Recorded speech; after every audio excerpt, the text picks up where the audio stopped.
Video in our series in Matthew, getting back into that for term 3. It's Murray here. So it's a bit echoey and I'm a bit rusty with all of this. So bear with me. Let's see if I can bring up a picture here. Yeah, there we go. Firstly, so sorry that the training morning couldn't happen on Saturday, obviously due to me having to isolate with my family for the next 10 days. And actually that 10 days needs to push on to this Saturday. That'll be our final day. So we're thinking of actually doing the training session on Monday night, the 6th of September. Some really important things we'll look at there, but certainly you can get going with the Matthew studies, of course. So what we'll be looking at the training session, we'll do a session on the parables, which are coming up in Matthew 13. So how to understand and teach the parables. And then just some important kind of practical sessions of how to get your group up and running again. We're aware that many groups have struggled through the pandemic. Some people have drifted. Some practical things on how to get people back again, how to get people excited again about fellowship group. You could actually start this week. You'll notice at the front of your guides, which you can pick up at the office, if you haven't done that already, got a little article there on just the importance of groups. Well, actually entitled how people can ruin their groups. So it's, I guess it's an article designed to get people thinking again about how important their contribution to group life is. So maybe you could start a session by just looking at that article together.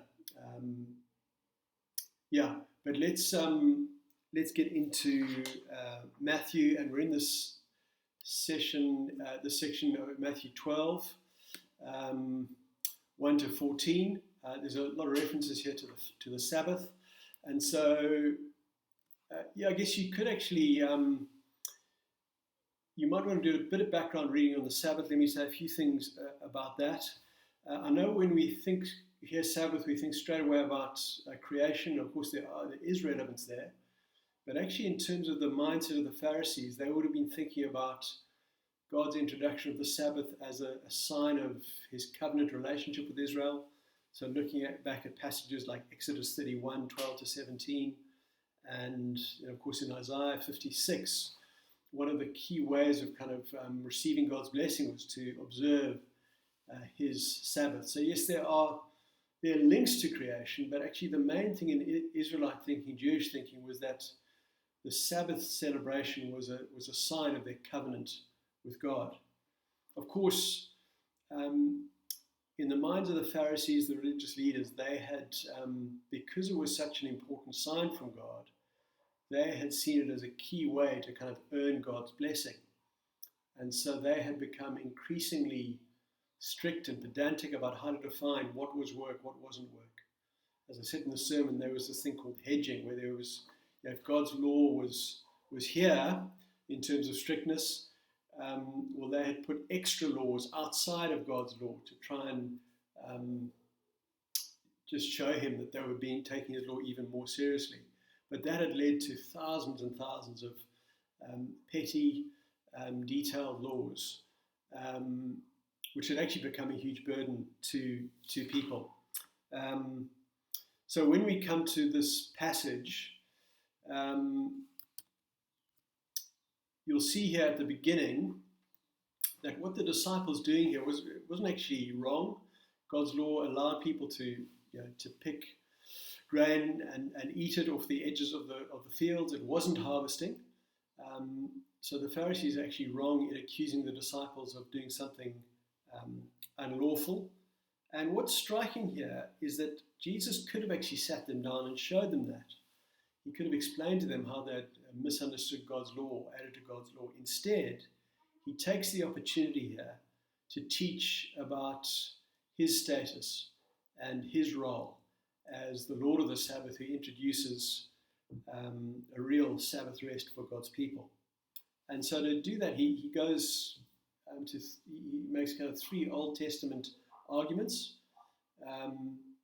in the ensuing verses. So firstly, he goes to 1 Samuel 21, the story about David, and Jesus here compares himself to David, and he talks about this incident where David did something way more serious than what the disciples had done. He ate the consecrated bread on the Sabbath day, and Jesus uses that to justify his disciples doing what they've done. Of course, that argument only works if Jesus is saying, look, I'm on a par with David. The next argument is based on just the fact that even on the Sabbath days, the temple system needs to function, and therefore priests need to work. And the Pharisees would have known that, and they would have understood that.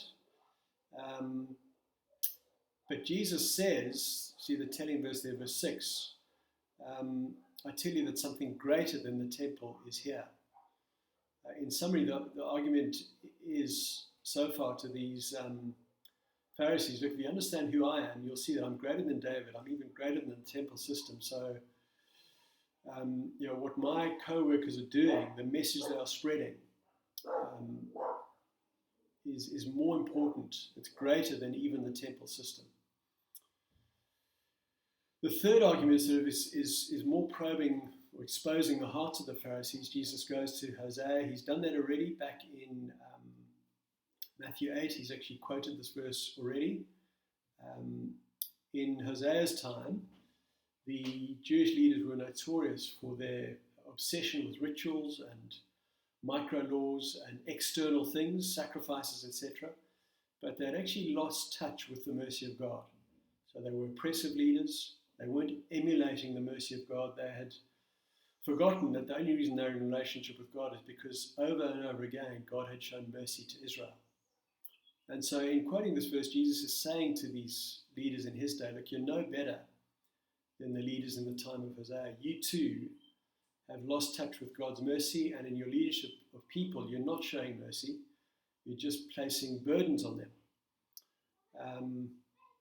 So there's the heart of Jesus' argument, and concludes it all with verse 8, for the Son of Man is Lord of the Sabbath. That's a summary verse of what he's saying. My disciples can pick bits of grain because I'm Lord of the Sabbath. It's a very confrontational thing to do, but it links, of course, the end of chapter 11, where we see Jesus as the one who, as Lord of the Sabbath, he can lift burdens, whereas all the leaders are doing is placing burdens on God's people.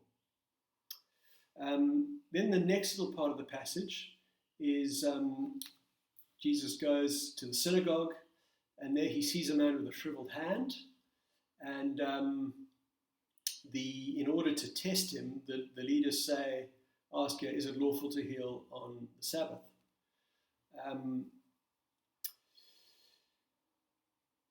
It's quite an indication as to where their hearts are at, how twisted they've become, just how easy they place burdens, that they would rather somebody stay suffering than actually that they are healed. Jesus points out that you'd be willing to rescue an animal, but you won't actually heal a person. I think what Jesus is doing here, though, is he's not sort of just reacting to somebody who came up to him with a shriveled hand. There's no evidence here that the person approached him. I think Jesus sought this person out, and I think Jesus wanted to heal him specifically because it was the Sabbath.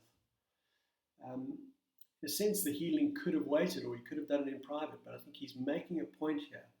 He has a vivid picture that Jesus is the one who can undo the effects of the fall, that he will provide the Sabbath rest that will bring forgiveness where our relationship with God has been withered by sin. And so I think Jesus is intentionally giving this picture of what he can do. So he heals the man as, I guess, proof that he is Lord of the Sabbath, Lord of all. But then look at verse 14, and here again just an indication of the hearts of the Pharisees. They're obsessed with defining what work you can and can't do, but they think nothing of plotting murder on the Sabbath. The contrast couldn't be greater. Firstly, if you contrast with the end of chapter 11, Jesus is the one who lifts the burdens, whereas the Pharisees just plot and kill. But then as you go further on in chapter 12, Jesus is the one who won't break a bruised reed, but the Pharisees are those who are plotting murder. In short, though, I think this is a key thing to remember in your studies. It's not a passage about the Sabbath in particular.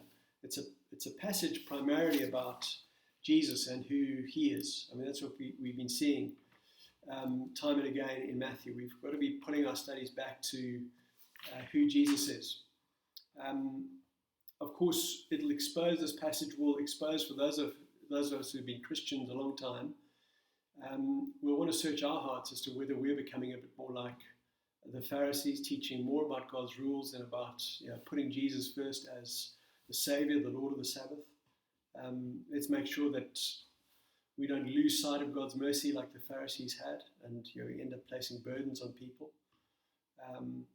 Remind, of course, that the antidote to this kind of self-righteousness, it's not cheap grace. It's not just saying, oh, the rules don't matter. It's rather it's kind of getting to know Jesus and who he is, and taking his light yoke upon you. So learning what it means to follow Jesus. But it's, of course, rest first through the work of Christ, and then it's salvation by grace first, and then in response to that grace, we seek to live for God's glory. You might want to do a bit of extra reading on the Sabbath and how it does and doesn't apply to Christians today. I'll send a link with a really helpful article. In short, the Sabbath doesn't apply to Christians the way that it would to somebody in the Old Testament. There are basic principles, though, of creation rest and taking rest, which are good and wise things to obey. But the idea of a Sabbath on what would have been the Saturday for Jews, of course, that doesn't apply to us. The reasons why it's good to take a special day in the week to rest and to reflect on things, but actually the main thing we should think about when we look at the fourth commandment, when we think about Sabbath rest, that should push us straight away to the Lord Jesus, the Lord of the Sabbath, the rest that we have in him, the rest that we can enjoy for eternity through his death. But like I said, I'll send our article that gives a bit more background as to how Christians should think about the Sabbath today. Hope that's helpful. Hope the studies go really well. All the best. Cheers.